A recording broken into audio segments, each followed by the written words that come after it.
ধরুন আপনি ফ্রিল্যান্সিং করেন, মাসে 10 লক্ষ টাকা 15 লক্ষ টাকা ইনকাম করেন। আপনার পরিবারের কেউ না কেউ এই কৃষির সাথে জড়িত। আধুনিক কৃষিতে খাটাতে পারেন, যেখানে আপনার অনেক টাকা খরচ করে যে কাজটা করতে হয় সেই কাজটা আপনি মেধা খাটিয়ে দেখুন যে কিভাবে কম টাকায় করা যায় বা অল্প পরিশ্রম হয়, আধুনিক চাষ করা যায়।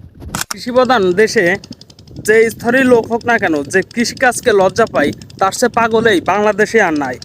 মানে বাংলাদেশের অর্থনীতি বা জিডিপি যে কৃষির উপর থেকেই চলে, যে কৃষির চাষবাসের অর্থ দিয়েই বাংলাদেশ চলে, সেই কাজকে যদি সে ছোট করে দেখে বা সেই কাজে সে লজ্জা পায়, তাহলে তার থেকে পাগল কে আর বাংলাদেশে থাকতে পারে? একজন যদি মনে করে যে আমি চাকরি করি আমার অনেক সম্মান, আরেকজন মনে করুক যে আমি ফ্রিল্যান্সিং করি বা আমি রেমিটেন্স আনি আমার অনেক সম্মান, কৃষকের কোনো সম্মান নেই, এগুলো যে ভাববে সে মস্ত বড় এক পাগল। মানে আমাদের কৃষিপ্রধান বাংলাদেশ, কৃষিপ্রধান বাংলাদেশে কৃষিকাজের মাধ্যমেই সব কিছু চলে। কৃষকের যেই কৃষি থেকে যা অর্থনীতির যা ইনকাম হয় তাই দিয়েই দেশ চলে। 85% মানুষ কৃষিকাজের সাথে জড়িত, আর তারাই যদি এই কাজে লজ্জা পায় বা এই কাজ ঘৃণা করে বা কাজের লজ্জা পায়, তাহলে কিভাবে হয়? ধরুন আপনি ফ্রিল্যান্সিং করেন, মাসে 10 লক্ষ টাকা 15 লক্ষ টাকা ইনকাম করেন।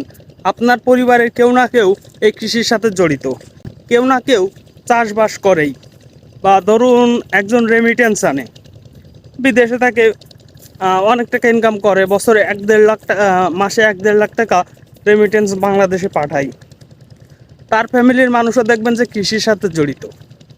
সরি, বললাম যে একজন বিসিএস ক্যাডার, মানে বিসিএস ক্যাডার মানে তো আপনারা বুঝতেই পারছেন, সেই সরকারি কর্মচারী একজন বিসিএস ক্যাডারের পিতা বা তার পরিবারের অন্য কেউ, সেও কৃষিকাজ করে বা সে চাষবাস করে। এমন নজির আছে, আমাদের গ্রামেই আছে। তো কৃষিপ্রধান বাংলাদেশে কৃষিকাজে ভয়, কৃষিকাজে লজ্জা, কৃষককে ছোট করে দেখা মানে অনেক বড় বোকামি।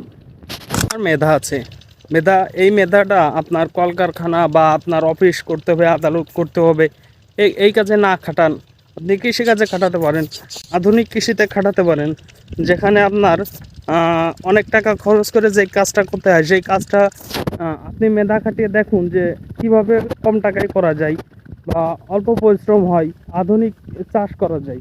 রাশিয়া অনেক শক্তিশালী দেশ, পৃথিবীর ভিতর শক্তিশালী দেশের ভিতর রাশিয়া অন্যতম।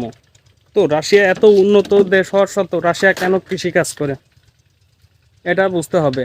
কারণ কারণ তাদের অর্থনীতি, তাদের খাদ্য অর্থনীতি, খাদ্য সংকট এসব যেন না পড়ে বা অন্য দেশের উপর নির্ভর না হতে হয়, এসব কারণেই কৃষিকাজ করে। পরিশেষে বলি, কৃষিকাজকে সম্মান করুন এবং কৃষিকাজে আপনিও যুক্ত হতে পারেন। কৃষির উন্নতি হলে দেশের অর্থনীতির চাকাও উন্নতি হবে, এটা আমাদেরকে মনে রাখতে হবে।